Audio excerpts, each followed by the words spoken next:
മനസ്സിന്റെ മുറിവുകളെ ഇല്ലായ്മ ചെയ്യുന്ന ഒരു പുണ്യസ്ഥാനമാണ് ക്ഷേത്രം. ക്ഷേത്രങ്ങൾ മനുഷ്യ മനസ്സിലേക്ക് പകർന്നു നൽകുന്ന ഒരു പോസിറ്റീവ് എനർജി അത് വളരെ വലുത് തന്നെയാണ്. ക്ഷേത്രമണിയുടെ ശബ്ദവും ഉയർന്നു പൊങ്ങുന്ന ചന്ദനത്തിരിയുടെ സുഗന്ധവുമെല്ലാം മനുഷ്യ മനസ്സിനെ ശാന്തമാക്കുന്നു.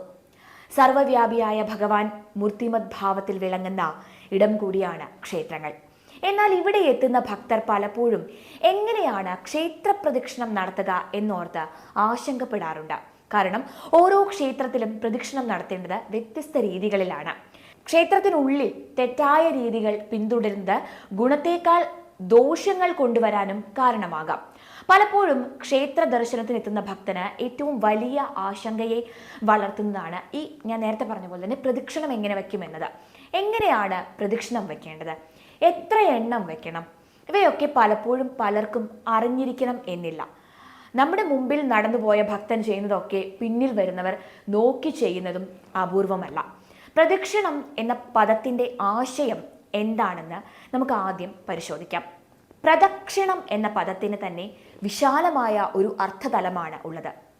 ഇതിൽ പ്ര എന്നത് സകലവിധ ഭയങ്ങളെയും നശിപ്പിക്കുന്നു, ദ മോക്ഷത്തെ പ്രദാനം ചെയ്യുന്നു, ക്ഷി എന്ന അക്ഷരം മഹാരോഗങ്ങളെ നശിപ്പിക്കുന്നു, നകാരമാകട്ടെ ഐശ്വര്യത്തെ സമ്മാനിക്കുന്നു. പ്രദക്ഷിണം കൃത്യമായി നടത്തുന്നതിലൂടെ ഈ വിധ ഫലങ്ങൾ ലഭ്യമാകും എന്നാണ് വിശ്വാസം.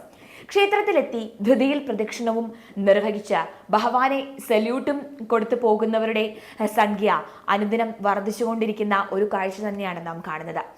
ഈ പശ്ചാത്തലത്തിൽ പ്രദക്ഷിണം വയ്ക്കേണ്ടത് ഏതു വിധമാണ്, അതുപോലെ തന്നെ ശാസ്ത്ര ഗ്രന്ഥങ്ങൾ ഇതിനെ വിവരിക്കുന്നത് എങ്ങനെയാണ് എന്ന് നമുക്ക് ഇനി നോക്കാം. പദാത് പദാന്തരം ഗച്ഛേത് കൗരൗ ചലനവർജിതൗ സ്തുതിർവാചി ഹൃദി ധ്യാനം ചതുരംഗം പ്രക്ഷിണം. 1. ഇളകാതെ ഇരുഭാഗങ്ങളിലും കൈകൾ വയ്ക്കുക. 2. ദേവന്റെ നാമങ്ങൾ ഉച്ചരിച്ചുകൊണ്ട് പ്രദക്ഷിണം നടത്തുക. 3. ഹൃദയത്തിൽ ദൈവരൂപം ധ്യാനിക്കുക. 4. ഒരു പാദത്തിൽ നിന്ന് മെല്ലെ മറ്റേ പാദം ഊന്നിക്കൊണ്ട് മുന്നോട്ട് നീങ്ങുക. ദേവനും ഭക്തനും ഒന്നായി തീരുന്ന മുഹൂർത്തമാണ് പ്രദക്ഷിണം. പ്രസവിക്കാൻ ആയ ഒരു സ്ത്രീ എണ്ണ നിറച്ച ഒരു കുടം തലയിൽ വെച്ച് നടക്കുന്നത് പോലെ അത്രയും സാവധാനത്തിൽ വേണം പ്രദക്ഷിണം വയ്ക്കുവാൻ. ഇതാണ് പ്രദക്ഷിണത്തിന്റെ ശാസ്ത്ര വിധിയായി കണക്കാക്കുന്നത്.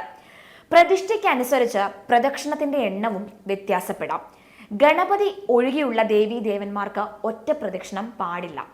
രാവിലെ പ്രദക്ഷിണം വെച്ചാൽ രോഗശമനവും, ഉച്ചയ്ക്ക് അഭീഷ്ടസിദ്ധിയും, സന്ധ്യയ്ക്ക് പാപപരിഹാരവും, രാത്രി മോക്ഷവുമാണ് ഫലം. എല്ലാ ദേവീദേവന്മാർക്കും പൊതുവെ 3 പ്രദക്ഷിണമാകാം. ആദ്യത്തെ പ്രദക്ഷിണം പാപമോചനം, രണ്ടാമത്തെ പ്രദക്ഷിണം ദേവദർശനാനുമതിയും, 3ാമത്തെ പ്രദക്ഷിണം ഐശ്വര്യവും പ്രദാനം ചെയ്യുന്നു. ഗണപതിക്ക് ഒറ്റ പ്രദക്ഷിണമാണ്. സൂര്യദേവന് 2 പ്രദക്ഷിണം, മഹാദേവനായ ശിവദേവന് 3 പ്രദക്ഷിണമാണ്. ദേവിക്ക് 3, 5, 7 എന്നിങ്ങനെയാകാം. മഹാവിഷ്ണു, ശ്രീരാമൻ, കൃഷ്ണൻ, ധന്വന്തരി മൂർത്തി എന്നിവർക്ക് 4 പ്രദക്ഷിണമാകാം. ഹനുമാൻ, നാഗരാജാവ് എന്നിവർക്ക് 3 പ്രദക്ഷിണമാണ്. ശാസ്താവിന് 5 പ്രദക്ഷിണം, സുബ്രഹ്മണ്യന് 6 പ്രദക്ഷിണം, അരയാലിന് 7 പ്രദക്ഷിണം. ഉച്ച കഴിഞ്ഞാൽ ആൽ പ്രദക്ഷിണം പാടില്ല എന്നാണ് വിധി. ആൽ പ്രദക്ഷിണ സമയത്ത് ജപിക്കാൻ ഒരു മന്ത്രമുണ്ട്. മൂലതോ ബ്രഹ്മരൂപായ മധ്യതോ വിഷ്ണുരൂപിണി അഗ്രത ശിവരൂപായ വൃക്ഷരാജയതേ നമഃ.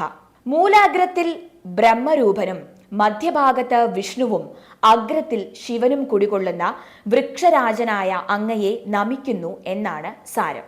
ഇനി ഞാൻ നേരത്തെ പറഞ്ഞ ശിവക്ഷേത്രത്തിൽ 3 പ്രദക്ഷിണമാണ്. പക്ഷെ ശിവക്ഷേത്രത്തിൽ പ്രദക്ഷിണ വേളയിൽ വടക്ക് വശത്ത് ഓവ് മുറിച്ച് കടക്കാൻ പാടില്ല, അഥവാ പ്രദക്ഷിണം പൂർത്തിയാക്കാൻ പാടില്ല.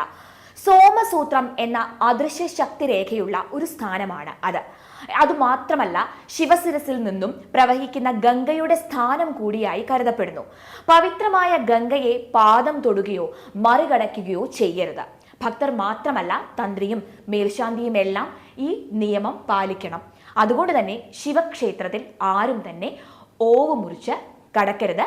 ബെല്ലിക്കല്ലിന്റെ പുറമെയാണ് പ്രദക്ഷിണം ചെയ്യേണ്ടത്. എന്തായാലും ഈ ഒരു വിവരം എല്ലാവർക്കും ഉപകാരപ്പെട്ടു എന്ന് കരുതുന്നു.